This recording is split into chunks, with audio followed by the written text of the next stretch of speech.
The Philippine Navy was involved in a tense radio exchange with a Chinese warship in the West Philippine Sea today. This took place on the first day of the 11th Multilateral Maritime Cooperative Activity, which also featured a successful maritime exercise to enhance operational readiness. Harley Valbuena tells us more.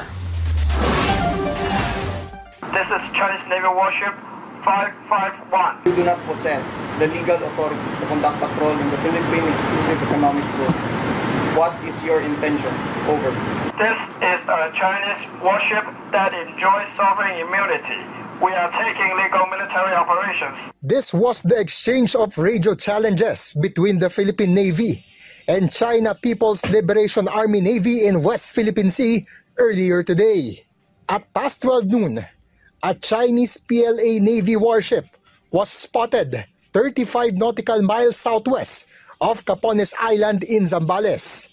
This is amid the ongoing multilateral maritime cooperative activity of Philippines, USA, and Japan in WPS.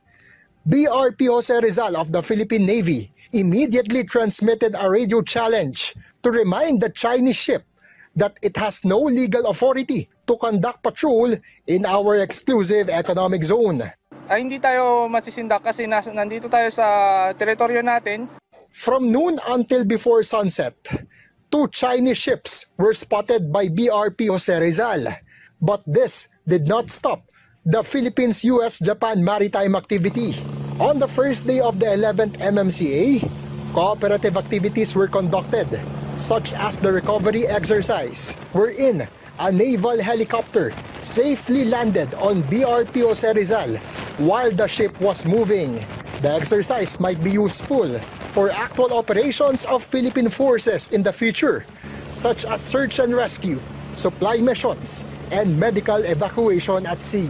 To enhance yung interoperability natin, yung maritime cooperation and readiness across our allied forces. The 11th Multilateral Maritime Cooperative Activity of the Philippines, USA, and Japan in West Philippine Sea will conclude tomorrow, September 13.